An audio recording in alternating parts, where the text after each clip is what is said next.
I always felt like confined almost to logic. So that's why it was one of the biggest reasons why I started Ilia and delve into the world of perfumery was that I wanted to express myself.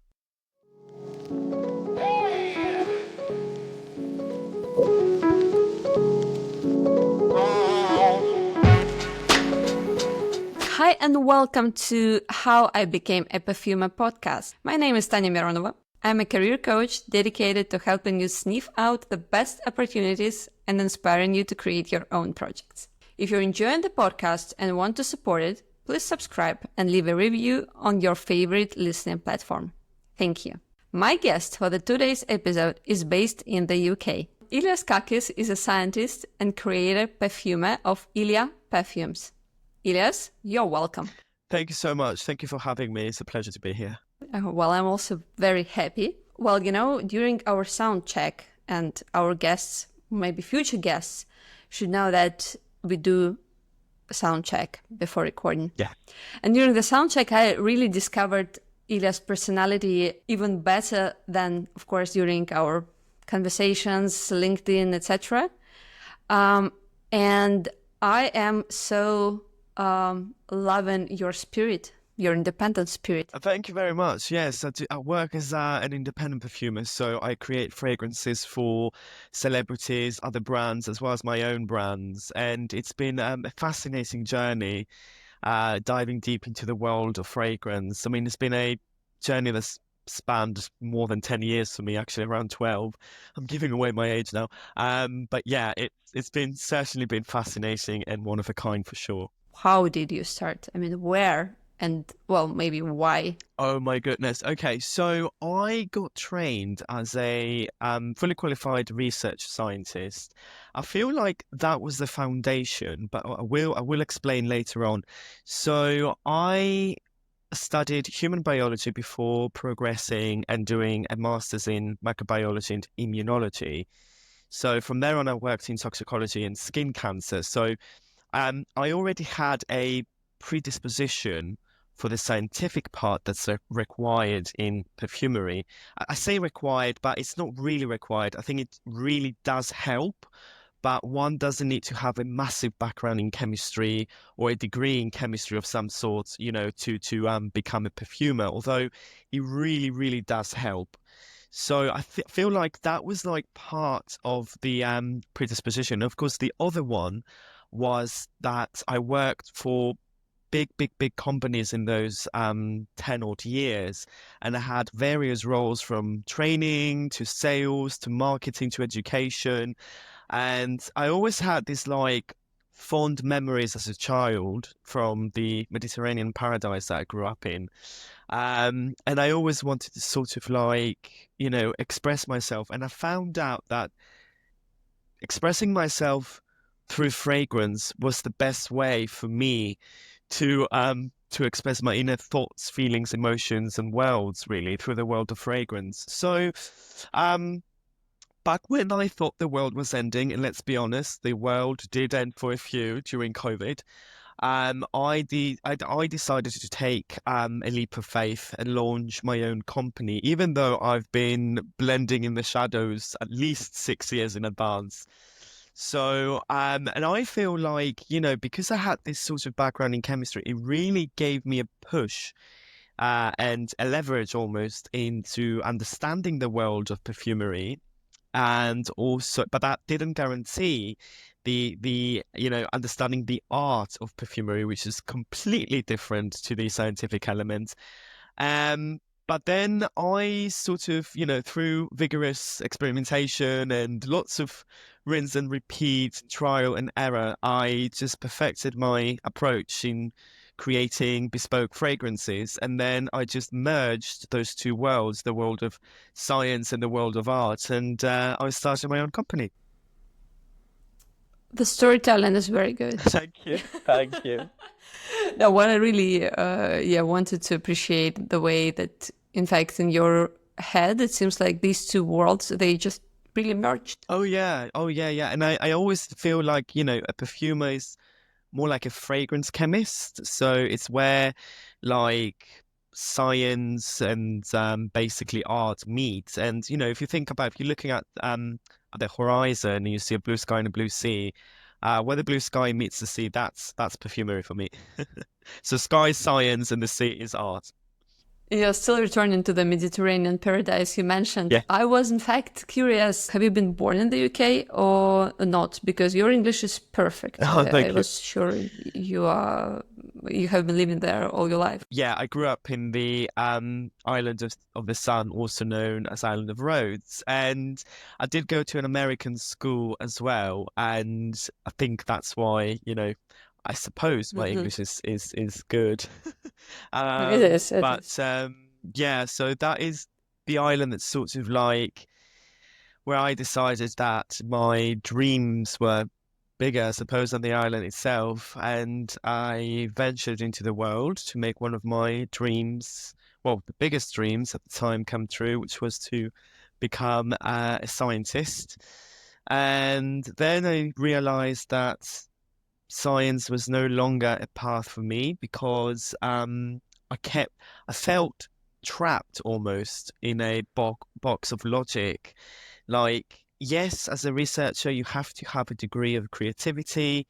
When you come around to do research, you have to think outside of the box, but it never sort of like fulfilled that need that I had to express my creativity. So I Mm. always felt like constrained, confined almost to logic. So that's why it was one of the biggest reasons why I started Ilia and delve into the world of perfumery was that I wanted to express myself. Yeah. Well, starting your own business. Oh God. How, Oh my God. how was it for you? Like you went to, I don't know what department in the UK does all that, but you went to this department and said, I'm now opening my company.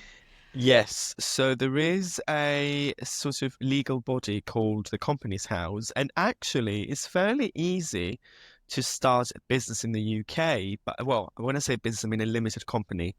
So, but at the same time, this is like both like a good thing and a bad thing, because when you become a limited company, you have some legal obligations, and some of them come with, big costs. So I didn't necessarily know it at the time, so it all sort of like came as a surprise. But we learn as we go. So you know, 3 years on, we are sort of like now a limited company. There's a few of us in the company with different roles, but it's only myself that can create and formulate fragrances. And finding your clients, because I believe like some people who have training or do not have training, they feel like, oh, the most difficult part is just to promote oneself. Like first clients, how did you find them? Or you first started with creating your perfumes for your own brand, and then these perfumes just really attracted The people. latter. So customers were coming to me and they were thinking, "Oh, we've got this fragrance brand. Would you like to create for us?" And then I realized that there was a demand. So I said, "Well, why don't I just extend my horizons further and create for other people, brands, businesses?" And I realized that this was a sort of an element, an area that I could also push myself creatively, because let me tell you, I think it's so challenging to create for another brand or another business, because that business is entrusting you as a creator to create something so unique that will resonate with their audiences and guarantee their success. So, that it's almost like they're putting their future into my hands or my nose, I suppose. Mhm. So, I feel it's really challenging. When I work for Ilia, when I create for Ilia, which is my own brand, I don't have deadlines. I don't have briefings. The briefings or the ideas come from my heart and from my mind. That's it. But then when when I create for other brands and businesses, I request them to brief me. So they send me a briefing document about the idea, the inspiration, and then I conceptualize this into bespoke fragrances for them. And it's Easier said than done, for sure. I think one of the reasons is because fragrance is personal and perfumery is subjective. So how I perceive the a formula as a creator may vary from how, 1,000 other people perceive it. But it's important to sort of like there are some elements of similarity, when we smell like a hot spice like cinnamon, for example, the majority of us will probably think of like Christmas, warmth, and depending on how you incorporate this into a fragrance, it may sort of exude feelings of sensuality as well. So it's never, absolutely never clear cut in perfumery. Do you feel like similarities between your work for clients in your own company and if you were working in a big corporate setting? I don't think there are a lot of similarities, and I think a huge sort of drawback, I suppose, from my aspect. So, as an independent perfumer, I choose which companies I collaborate with. Mm. I receive quite a lot of briefings on a monthly basis. Some of them I just can't take on, so we have to like put them in a queue. So it could be like for next year, for example, because we're quite busy with manufacturing as well.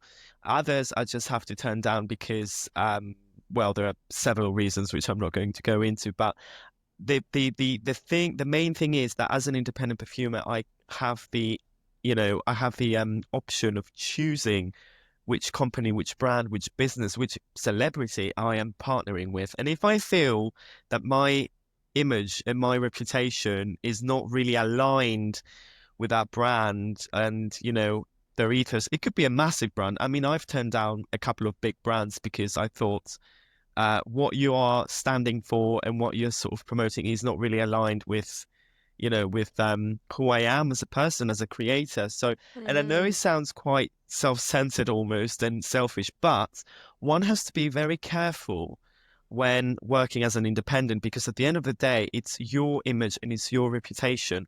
Now, when you're working for a corporate conglomerate, these things don't matter because, when you're working for a big chemical manufacturer, and I'm sure most of our audience will probably know a fair few of them, you don't get a choice. You just have to do it. You Mm. receive a briefing, you're allocated the briefing, you have to work for it.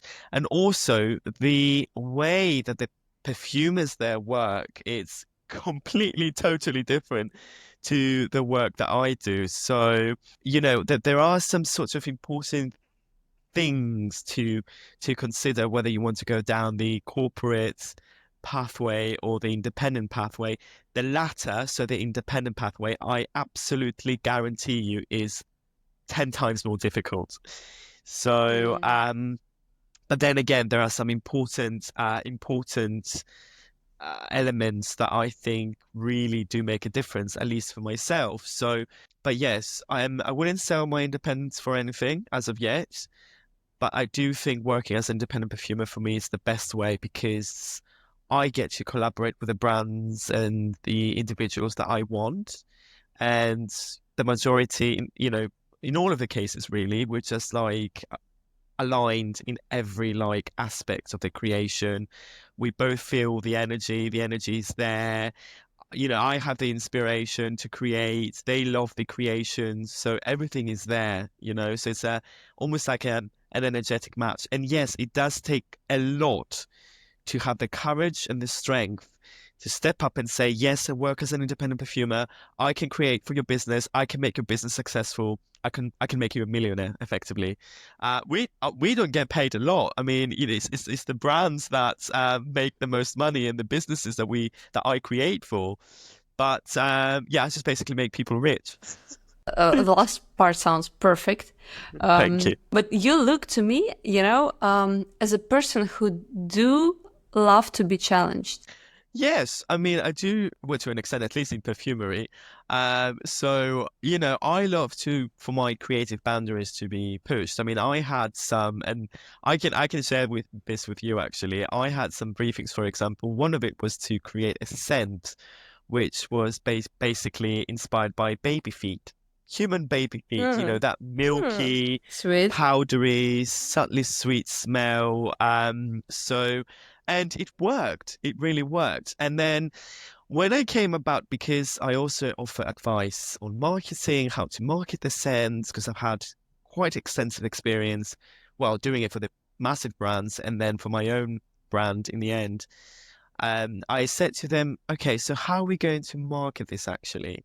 And then Uh-huh. they had a change of heart when I sort of like presented the odds on the table, and I said, I don't think that's going to work really. So let's sort of like go for something, I think that people can actually resonate with more, because Mm-hmm. yes, marketing is an important ingredient in the success of a fragrance. So it has to be considered. And nowadays, because we live in a very visual society, with Instagram and TikTok and all the dating apps, the outside of a fragrance, I like to call it the glass womb or the womb. So the bottle is just as important as the inside, which is a bitter lesson, as you can imagine, as a perfumer for me to appreciate, because for me it's all about the perfume, and it should be about the perfume, because at the end of the day, you're buying a story and you're buying the perfume, but actually packaging the bottle is just as important as perfume nowadays, shockingly. I was just still thinking about the smell you've mentioned because I sometimes go to this clothes secondhand and there is a lot of baby clothing there. Oh yes. And you could, like, there are two genders, as I'm kidding, in the way these clothes can smell. The first one is just the baby smell, Yes. which you mentioned, and another one is halexolide, etc. So all the masks from the washing Oh yeah. project. Yes, yes, yes. Sometimes I even experiment with trying to find something which smells neutral. So for me, it's the way to understand whether people even try to have neutral laundry detergent. Yeah. Because I do use a neutral laundry detergent, and I'm interested how many people do use it as well. So when it smells with kids, like with babies, it's just one thing, but when it smells with halexolide, it's another. And I'm trying to find something in the middle. But anyways, it doesn't matter really. What does matter is that I'm looking at you and I'm thinking, how many times have you thought about the difference which you have as an independent perfumer comparing to those guys who chose corporate? Because, like, for one, it's money. I Yeah. mean, like, if you work for a corporate environment, it's a stable flow of money, and for an Exactly. independent, Yeah. it can be different every time. And luckily, you have a lot of clients. But have you thought what in the mindset is different? I'm pretty sure you did. So maybe some interesting conclusions. We are not trying to offend anyone, but what makes the Sure, difference sure. between a person who chooses this path at a particular point, of course, maybe it all will change, and who chooses your path? Yes, that's a very good question, actually. So I think it's coming back to that sort of statement that I made earlier, where I just felt confined to logic working as a scientist, and I felt like I was in a box. So, yes, you're absolutely right. If you're working for corporate, you've got a stable flow of money. Job security is actually, there is job security effectively. But having said that, there is no way that you work in a corporate sort of environment and you won't be placed in a box. You have to be prepared that when you decide to work for corporate, you have to sort of like allow a lot, and I mean a lot of flexibility in your mindset. And, I heard, I'm not going to mention any names, but I heard from perfumers who work in the corporate industry, they don't even get to touch raw materials anymore. They just sit in front of the computer all day long and they formulate. And I just think, a perfumer is an artist, and they need to have the organ. They need to be playing with the organ, the perfumer's organ. I go on holiday and all I think about is my perfumer's organ, and I'm thinking, oh no, I could have created that, or I could have sort of, but working in a corporate industry, sort of like in the corporate field or version of perfumery, perfumers seem to have like less and less and less contact with like the raw material. Now, I may be wrong, because that was just an example that I heard from a particular company, and I was shocked. I think you're very right. Yeah, because the apprentice perfumers do these job, or lab technicians mostly, Exactly. This is what, or yeah, even robots. So yeah. I just think, and I don't just think, I thoroughly believe it's absolutely crucial for the artist, for the perfumer to be able to sort of like come into contact with the palette, with the raw materials. That's just like so important. yeah, with your freedom comes your responsibility, and you're ready to take it. Because you already mentioned courage, which you have, and yeah, this was the first thing which came to my mind when I was thinking about the difference of the way people approach the workplace.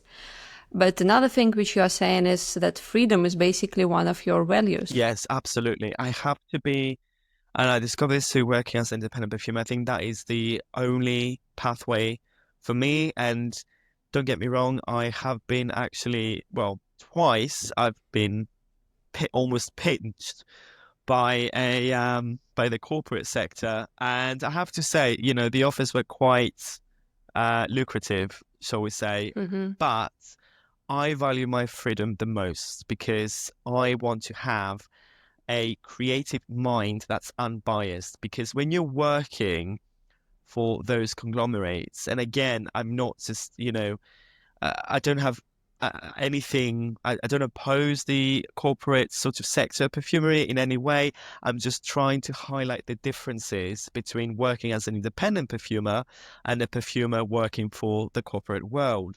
So when you're working for the corporate world, you have to abide by certain guidelines, which means that if the industry, if the business that you're working with, they will want you to use certain materials because they want to promote their materials and not the materials of their competitor. And that, for me, is extremely restrictive because if I feel and if I believe that one ingredient from this supplier, from this chemical manufacturer, whatever, will work wonders in the formula, I can use it. I don't have to answer to anyone. And then that makes the fragrance as best as it can be. But then when you're working for the corporate brands, they want you to use their ingredients in like the majority of the formula, they will want you to use their ingredients. And that to me is restrictive and doesn't really speak freedom at all. Totally. And, I'm to some extent very happy you discovered this idea of the box and how it affects you early in your career. So some people don't even realize how important it is to discover your own values. And in this regard, I believe that what you also do, I'm going to mentoring part, is a very important continuation of what the coaching does, which I do. So basically, the person should first discover who he or she is, or what the values they have, and then approach a career or a business they want to create.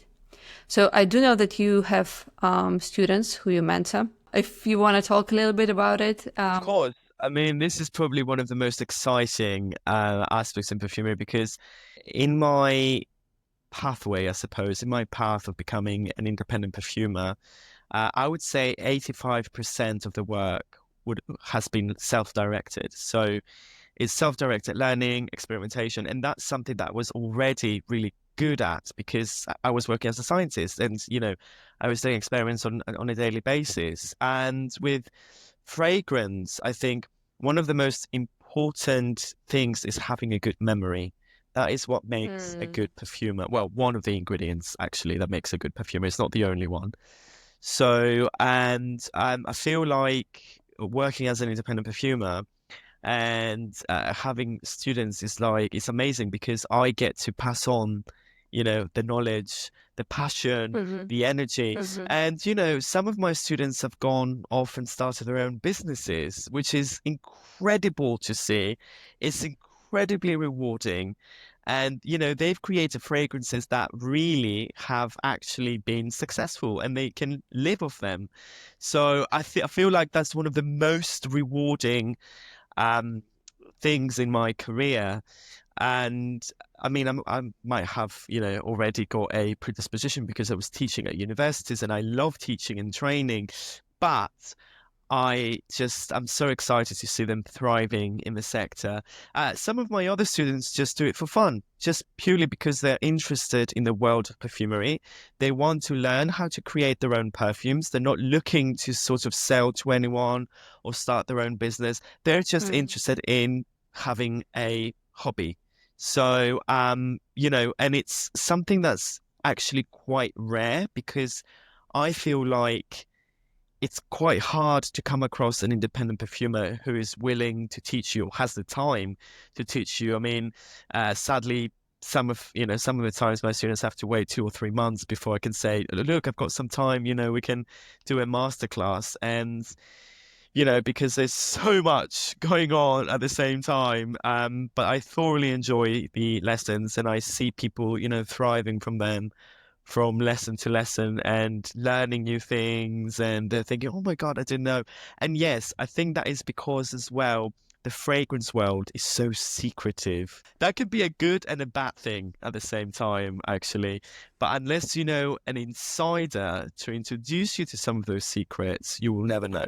Tell me what's good about this secrecy because, well, I know about the bad parts of it. So it depends on the angle you're looking this from. So if we are looking at this subject from a point of why, are we so secretive? I think one of the reasons why is because our formulas cannot be protected by law. And what I mean Mm. by that is I can create an amazing fragrance and then it becomes viral. People love it. People go crazy for it. It becomes extremely successful. And I have to say, with a bitter heart, I mean, again, depends how you look at this. One of my perfumes has actually been copied and it was brought to my attention. I Mm. was like, wow. But you know what? I chose to take this as a compliment because it was a big brand That's that's right. done it. If you couldn't change it, Yeah, exactly. I can't do anything to change it. I can't reverse time. I can't do anything. I can only allow it. And at the end of the day, it's all about how you react. So, okay, well, my first reaction was not very good, shall we say. But then I thought about it and I said, well, if that massive brand is actually copying what I've created, then they are seeing something in it. And, I'm going to take this as a compliment. And I kept saying this to myself on repeat every day just to keep the nerves down. Uh, but yeah, so it really depends on the angle you're looking at this subject from. So I feel like the having that secrecy is good to some mm-hmm. extent because if I go around and say, oh, this is my formula and share it with everyone, knowing that I can't have any real legal protection for Yeah, copyrights, well, I'm just yeah. asking for it. So, but then again, I mean, what's happens is that, like I said, when that fragrance becomes successful and it takes off and it will still get copied and there is actually a scientific procedure, an experiment that certain people can do, fragrance chemists and it's called GCMS. And it's actually I think it's two experiments combined into one. Well, good perfumers use it to study. And what I mean by this is when we are, for example, I want to create a rose accord. And I know nothing about perfumery. Let's say that I don't know anything about that, but I just want to create a rose accord. The best teacher is nature. So I will go to nature. I will get either a rose absolute or a rose essential oil, and we will run it through that experiment. And what this experiment does is that it breaks down the oil to each one of its constituents. So the many, many, many different aroma chemicals, effectively. So the many, many different molecules. And then I look at this and I see, okay, which of those molecules are at the highest concentration? And then I see, okay, well, if I use these in a rose accord, if I use those molecules and they are commercially available in similar concentrations, I should have a near rose scent. And that's how you create a hmm rose accord. These are the good These are the guys. good Yeah. guys. Bad guys will run perfumes through this experiment. and they will just copy them. They might change a molecule and call it a new fragrance, but the fragrance is 99.9% the same. Now, there's no to say that everyone who runs a perfume through that experiment is a bad guy, because some people still run it to see, okay, so how did that perfumer achieve this? Can I learn from this? Can I be inspired from this? But then, I feel like the beauty is at the eyes of the beholder. And sometimes you're thinking, oh, okay, yeah, well, you weren't inspired, you're just trying to copy. And it's really, really evident. Yeah, it's a very good point you mentioned. I sometimes forget about it, but it's Yeah. totally important. Probably I forget about it because I don't create perfumes. Yeah, so that is a part where I feel like being secretive feels good. But where I think the industry could do better, and is actually getting better as we speak, is the transparency. The materials that use the perfumery, I mean, there is more and more evidence that comes out that you mentioned galaxolide earlier, so I'm going to tell you something very interesting about galaxolide. I mean, again, it's a beautiful musk. It's a wonderful ingredient. In my opinion, it cannot be replaced by any other musk, full stop. And I had other master perfumers as well saying the same thing. Where the industry now is improving and really needs to be better at is the transparency. So what ingredients are being used? Are they sort of biodegradable or not? When I say ingredients, I mean aroma chemicals, synthetics. Because, people hear the S word, and by S word I mean synthetics, Right. and they go crazy. They're thinking, oh my God, it's bad. Oh my God. I feel now things are getting better.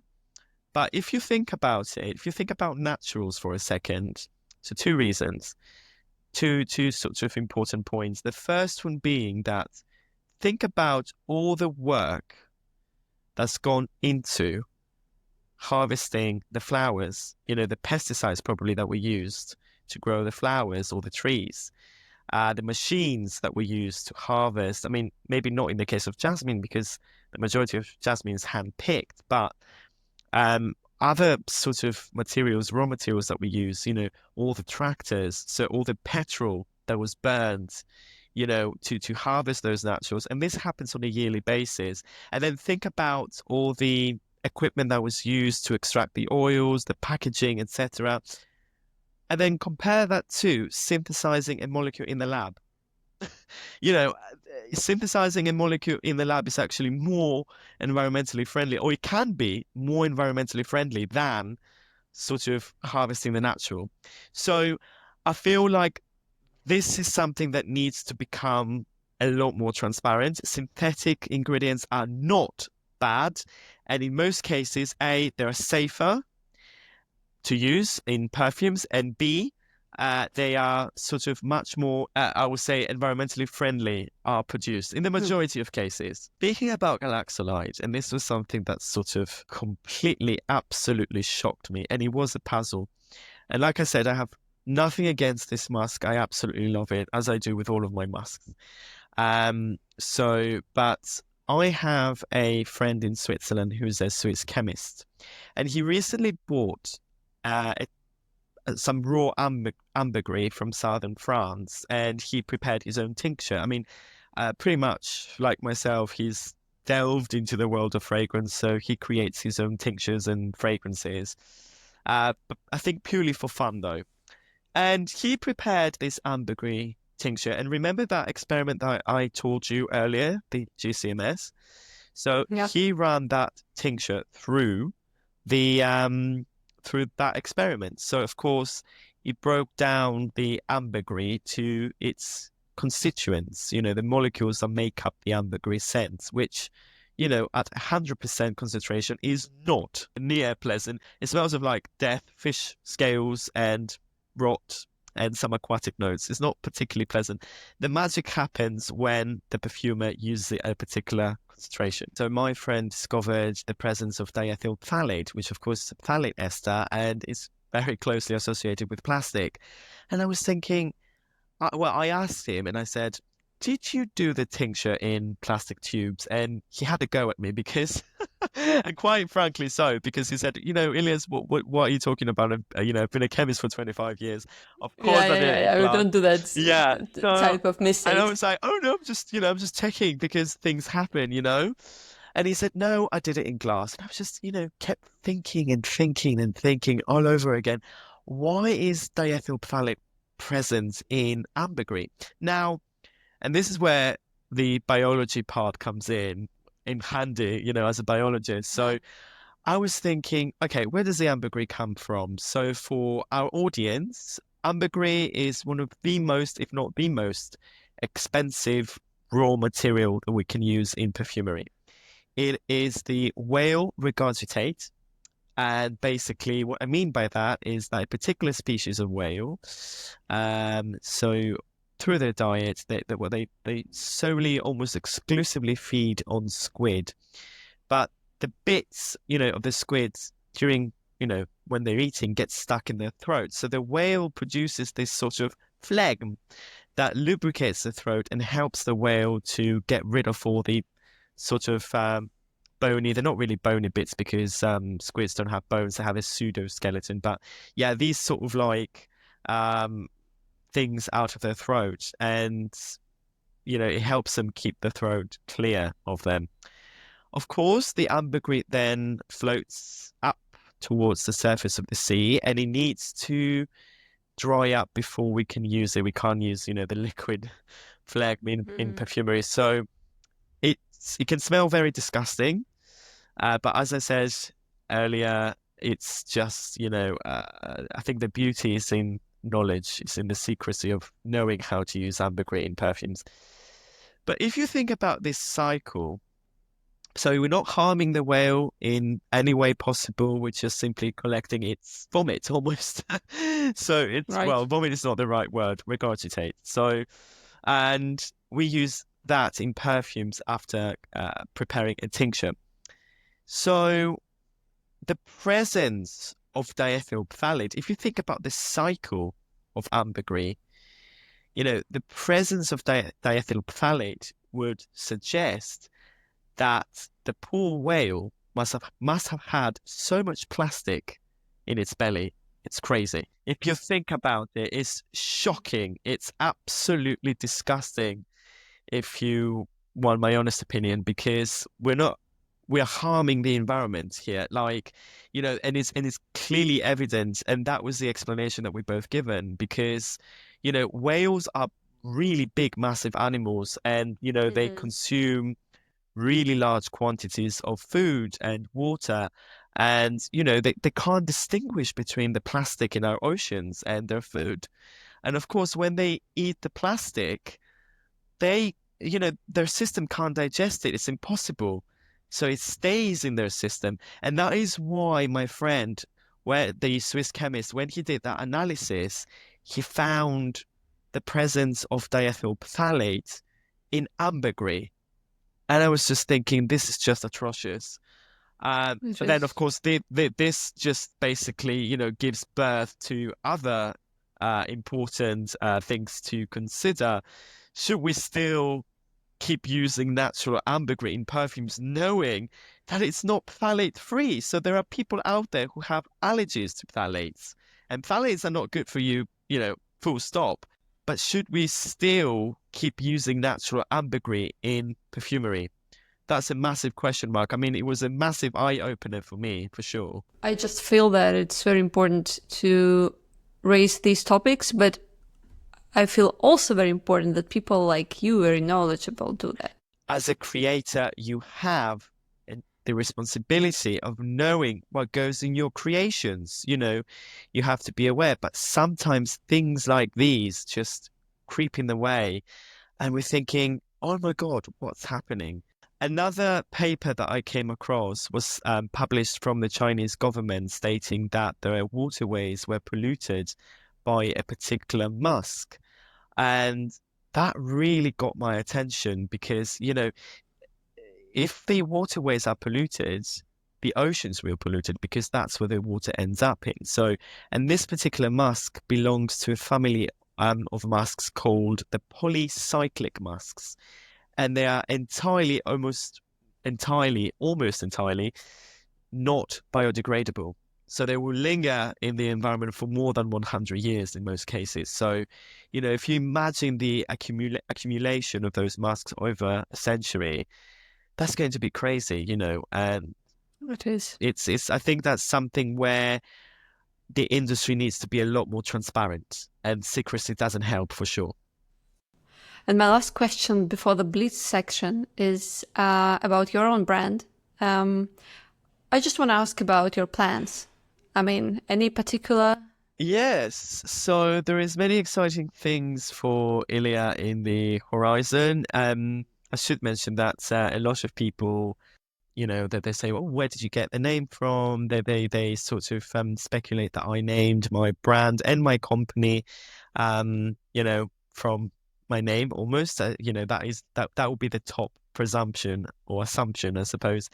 But this is not the case because I spell my first name very differently to how Ilya is spelled. So, and when I was looking for a name for my own sort of brand and my company, I had to go through the deepest, most profound memories I have as an entity, as a person. And one of those was sort of my mum's words when I was embarking on that journey to become a scientist and give up on my life in that Mediterranean paradise that, to be honest, felt like a prison at the time. So I have to say this, and that meant that I had to sort of sacrifice all that. My family, my friends, my pets, my cats.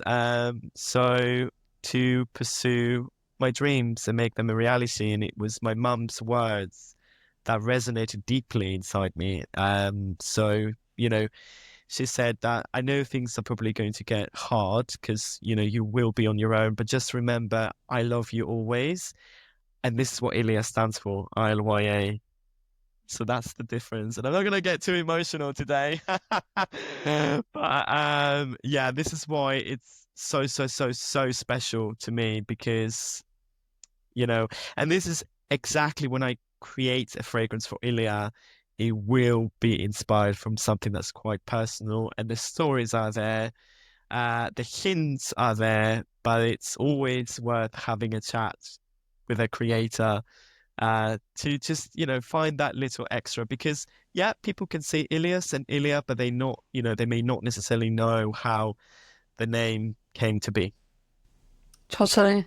And we will leave the link to your YouTube interview, the one I mentioned earlier in our demo, because I believe that people who want to be more inspired, not by only your career and your thinking, but also by the description of the smells you've made, I believe that this interview is going to be very good for them.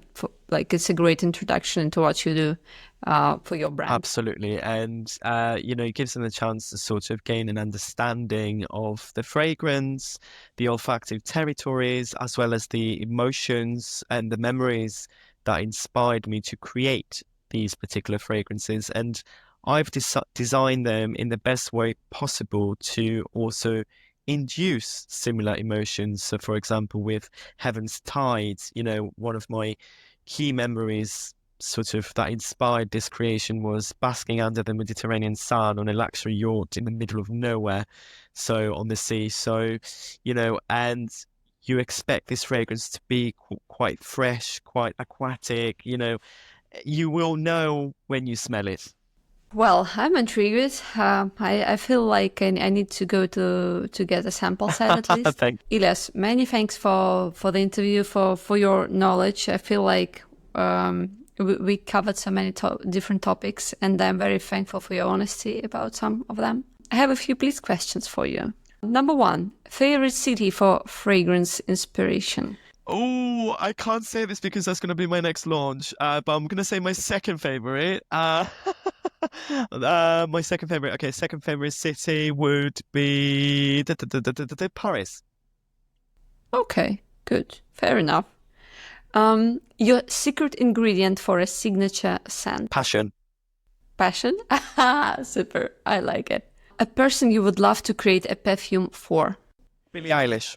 Favorite perfume memory from childhood. The heady scent of a jasmine bush against the sunset. Couldn't be better. Most challenging scent or accord to work. Greens. Now, as a creator, I love creating everything, but greens are the ones which are sort of like have my least appreciation, but I still create them. Right. And maybe you could recommend us any best book, in your opinion, on the art of perfumery. Right, so it is this one. Aha, I know it. I Quite know thick. it. Oh. But yeah, it's the Introduction to Perfumery, the second edition by Tony Curtis and David G. Williams. Yeah. Super good. Well, thank you, Les. I enjoyed our talk so much. It's been my pleasure. Thank you for having me. Perfect. Oh my goodness. I loved the Blitz questions. I wish you had more. I love them.